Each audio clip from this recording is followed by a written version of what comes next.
What's going on, everybody, and welcome back to the podcast. It's your girl, Shelly Nicole, with the Remedy Podcast.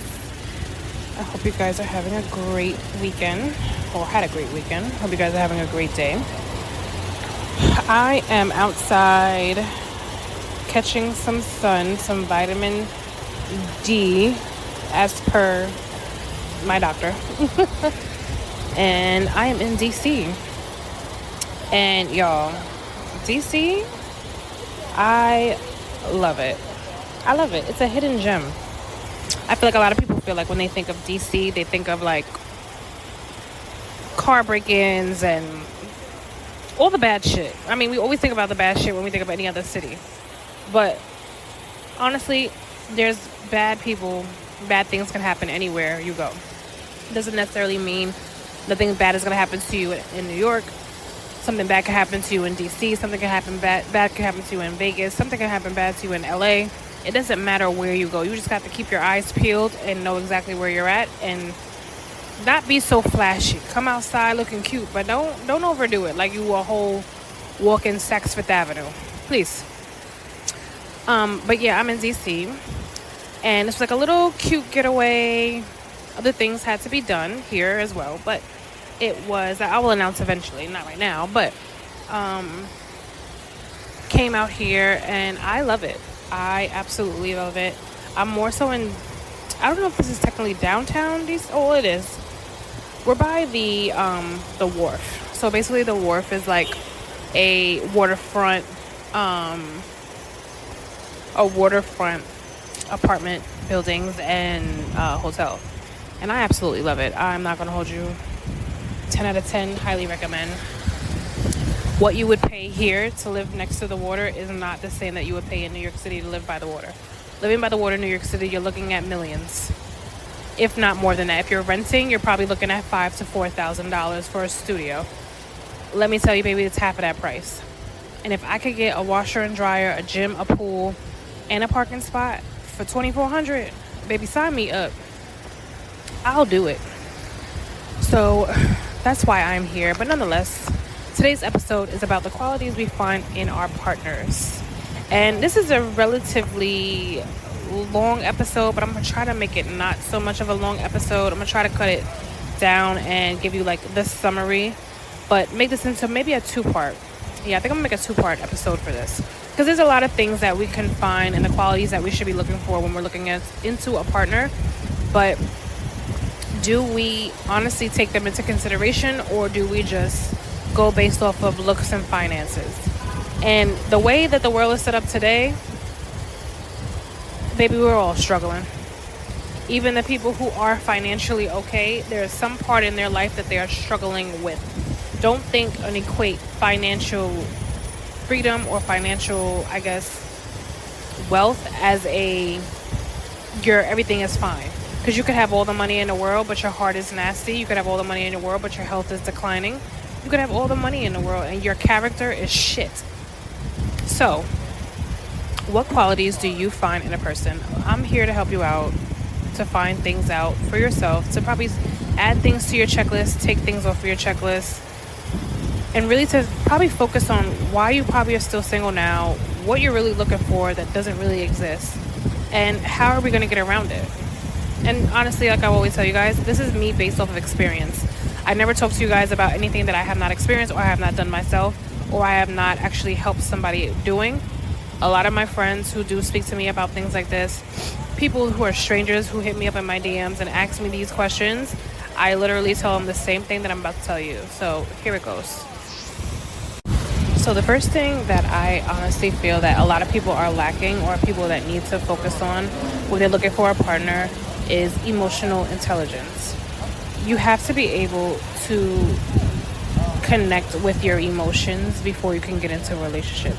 Being nonchalant that shit turns me the fuck off. I cannot stand someone who is so nonchalant about shit. Nothing bothers them. They don't care about this. They don't care about that. Listen to me when I tell you this. A nonchalant person is going to lead you astray. If they can express and manage their own emotions, 10 out of 10. If they show empathy and they understand yours, 10 out of 10.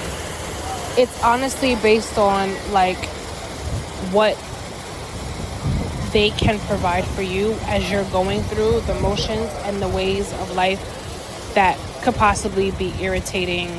Like whatever irritates you, whatever's really, bothering you, whatever you're going through emotionally, how can they handle it and how are they handling it? Are they pushing it away? Are they giving you like some plain ass sorry? The second thing that you should be looking for in your partner is consistency. Their words match their actions, reliable, and follows through on commitments. I cannot stand when someone sit here and says one thing and then they do the fucking polar opposite. Like, what was the point, you dumbass? Sorry, it triggered me. But nonetheless, anyone who is not consistent in their words will never be consistent in their actions. Someone can sit here and tell you a million times, hey, I want to take you out to dinner. Hey, I want to, take you on a date. Hey, I really want to be your husband, or I really want to be your wife, or I really like you for this and I really like you for that. But if they're not adding up to what it is that they're saying, they don't like you. I'm just being honest. Reliable and follows through with commitments. If they can't follow through with a simple commitment as to even call you. Like, let's say like you guys are both busy. Granted, everybody is busy. We all have jobs. We all have, some people are entrepreneurs. Everybody has something that they're doing. The problem is that people feel like if you don't make time for me, then you're not serious about me. And that's true. There's 24 hours in a day. If someone can sit here and tell you that they can't even send you a text message, they can't even send you a phone call, or like a 2-minute phone call, they're not really that serious about you. They're not committed to you, and they don't really like you. Let that shit go. Another one that I feel like is extremely important is having mutual respect. That that this person values your opinion, your boundaries, and your body, especially your body. They don't try to control you or diminish you.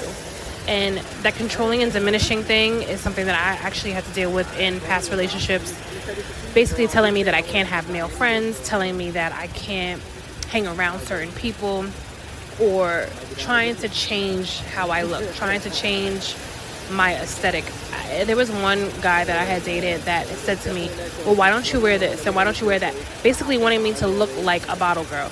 Nothing against the bottle girls, love you, but wanting to basically be half naked all the time that I was around him. And this is us going out in public, not just, by ourselves, like together, but even going out in public.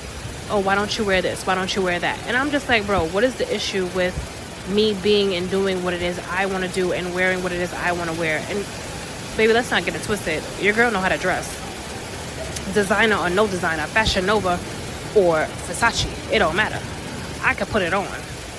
But nonetheless, it was kind of like a controlling, but also like, I want you to look like this type of aesthetic, which was very annoying. Another big one is supportiveness. And I cannot stress this enough. If you do not have a partner who supports you in what you're doing, and, hopefully it's legal. I'm not saying illegal things. I'm talking about legal things.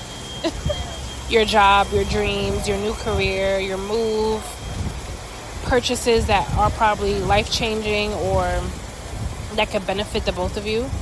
If you don't have someone who supports you as your partner, or just supports you in general with your decisions, that always tries to be so combative with what it is you're saying, it's not going to work. The supportiveness, they have to encourage your goals, they have to encourage your dreams, your personal growth. They show up during tough times. Baby, there's nothing more than someone not showing, nothing more hurtful than someone not showing up for you when you need them the most. Like, the support needs to be as loud as the support when you're up needs to be just as loud as the support when you're down. And if it's not there, they're not for you. Plain and simple. That's it. That's all. End of story.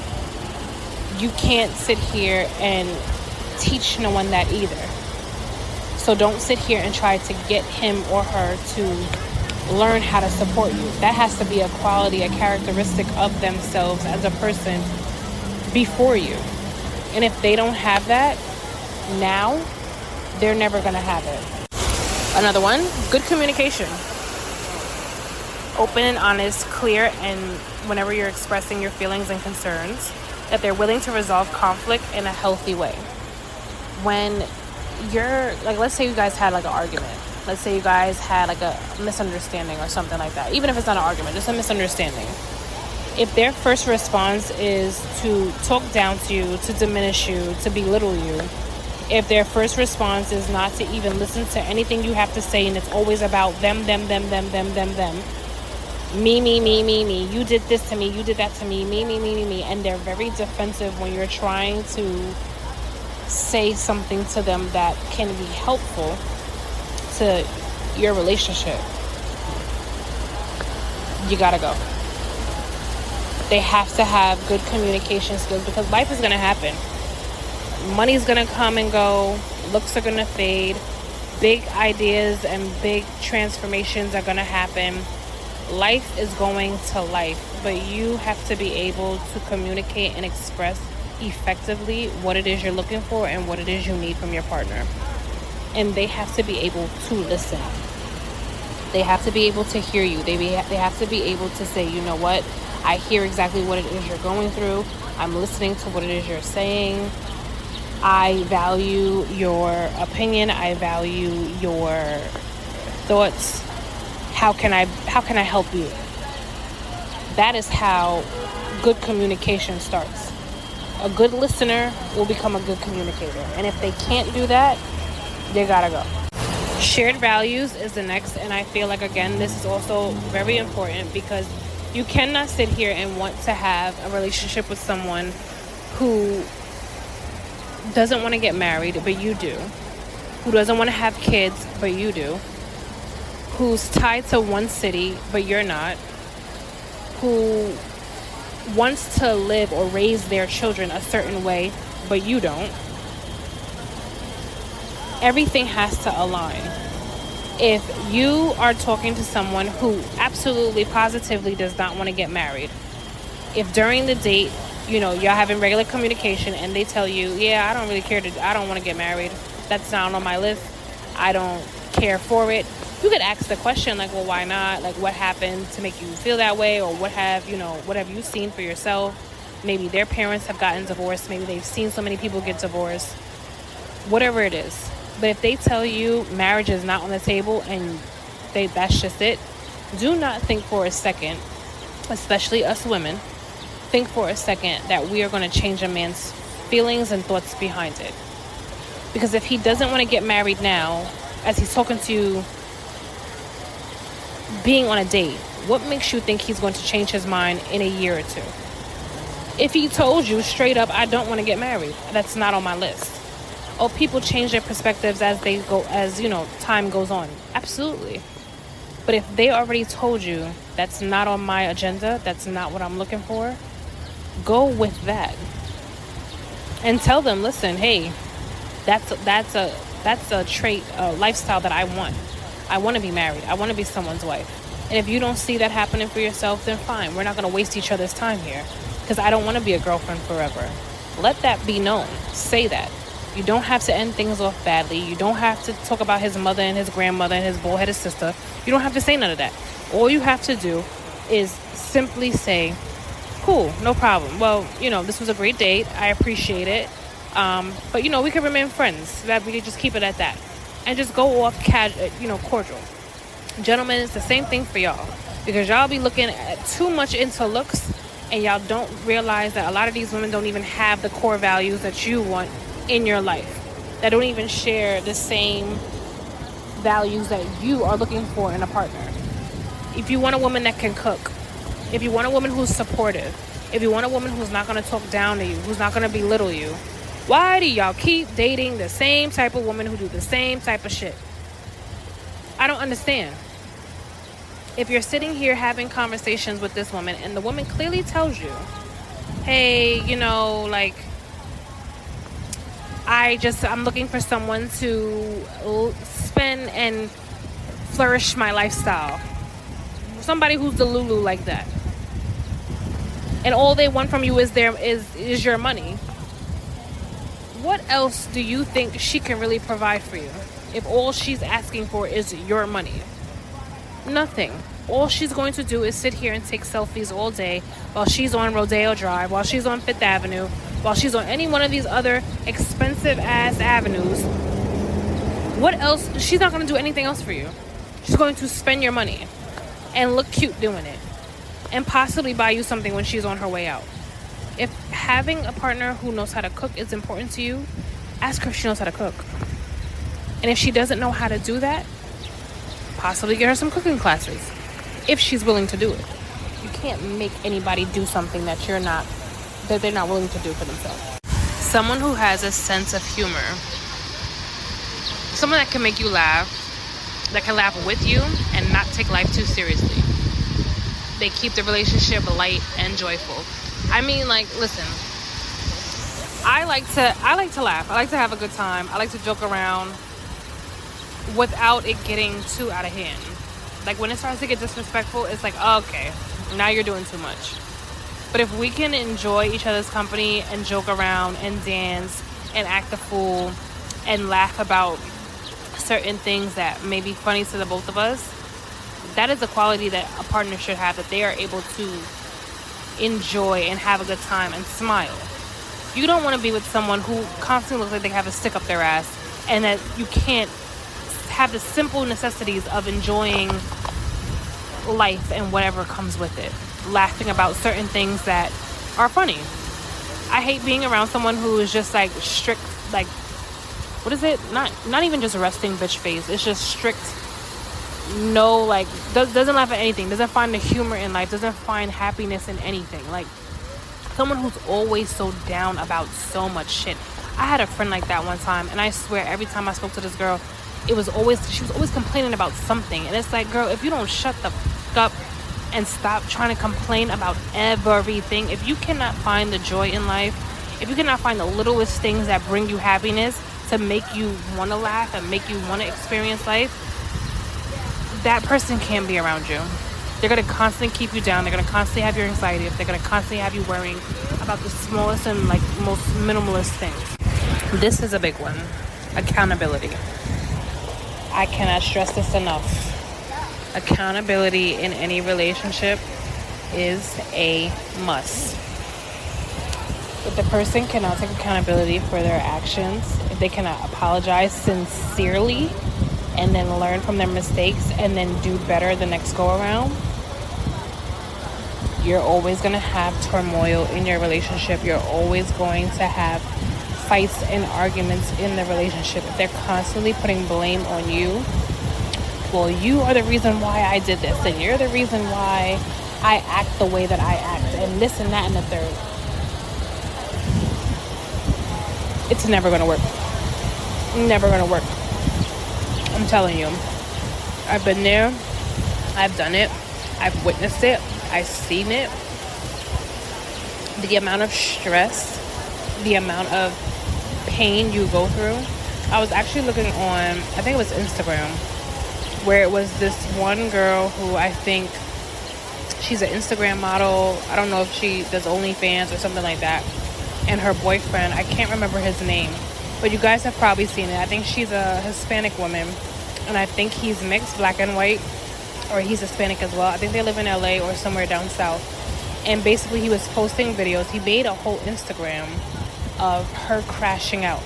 And when I say crashing out, I mean the girl sat on his car, the girl walked off, got into the house that they bought with each other, comes out and smashes his back window, bleaches his clothes. She bleached his clothes. Oh no, she threw everything from his closet onto the floor, ripped down TVs, and he bleached her clothes.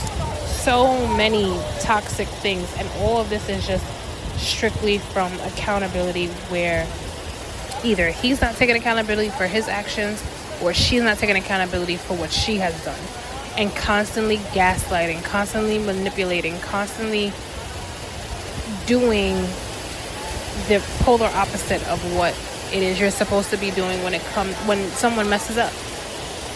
We all are going to mess up. We're all going to make mistakes. We're all going to do something that's going to piss our partner off. We're all going to do something that we're not proud of for ourselves. The whole point is to take accountability for it and to not do it again. To know that, you know what, I messed up. Let me see where I have done wrong and make that promise to yourself to not do it again in your relationship. The next thing is kindness. Someone who could treat others, including strangers, with compassion, doesn't belittle or mock others. Someone who's very helpful. Someone who's willing to help, like, anyone in their vicinity become a better person, or if they just need anything, like holding the door for someone. My boyfriend's he's really kind. Like, we could be out somewhere and he'll see like an older lady or just a woman, period, that needs help with something, stroller, lifting something, closing the door, whatever it is, and he's, excuse me, miss, let me help you with it. Very kind, very gentle. And I never thought about that never thought of that being a quality that I would want. But if you could be gentle with a stranger, it shows a lot about your character and how you treat others. Granted, we all have our moments of people pissing us off and just like really annoying us to the point where we may come out of character. But for the most part, if they have like a good quality about themselves where they can help another person out, 10 out of 10. Highly recommend. And the last thing is the physical and emotional attraction. Obviously, you don't want to date nobody who is an ugly bug or someone who you don't find attractive. But I put that at number 10 because, again, yes, we all have a type. Or we all, most of us have a type. There are people who just don't, and they just go based off of how the person makes them feel, which is also great. But I do feel that looks, again, I've said before, looks fade. And while, yes, you don't want to date anybody who's like a 2 or a 3, dating someone who's a 6, dating someone who's a 7, dating someone who you find handsome or beautiful, someone who you are attracted to is always great, but having that be the sole purpose as to why you're with someone, you're not going to last. Because you're ultimately just with them for one thing, how they look on your arm. I can tell you there's, like 2 or 3 guys that I've dated before who sole purpose of dating me was because I looked nice on their arm. They didn't want anything else. They wanted to buy me this, buy me that, but they were not emotionally intelligent. They lacked compassion completely. They had terrible communication skills. One of them said to me, "If I don't call you, you don't call me." Excuse me? What? And basically telling me, like, that's the only way that we're going to communicate. He has to call me first in order for us to speak. He lost his ever-loving mind saying some shit like that to me. But it's true. Physical attraction is great. It is. But outside of the physicalness and outside of how they look, if they can't have any of the other things that I previously said, your relationship isn't going to last. It's not going to get past a year. And I noticed that when my relationships lasted only a year or 2 years. I think the longest one was 5, but that was on and off. And that was us in college. And he had issues. And not to say that I didn't either, because I had certain issues that I could have, as I look back on it, and I'm just like, girl, what was you thinking? And why did you do this? But a healthy relationship, all the things that you should want in a relationship can happen, and it is there. You just have to look for it and look past just the physical. Look past just the, oh, well, he's driving this instead of driving that. He's driving a Nissan instead of driving a BMW. Okay, so what? Are you on the bus? Are you taking the train? No.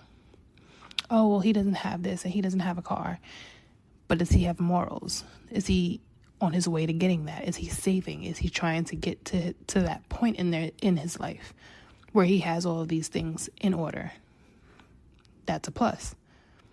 Dating a bum is completely different from dating someone who doesn't have what they have and on their way to making it happen. It's 2 different things. Dating a bum is a headache. You don't want to do that. Dating someone who just wants you for your money, gentlemen, you have to cipher them out too. If all they want to do is spend, never want to spend time with you, but spend your money, cut her off at the kneecaps. I love you guys for listening. I hope you guys have a great day. I hope you guys have a great week. Do not let anything that happened in today go into tomorrow. Leave that shit into today. Really? As I'm recording? Mm-hmm. This man. Bye, y'all.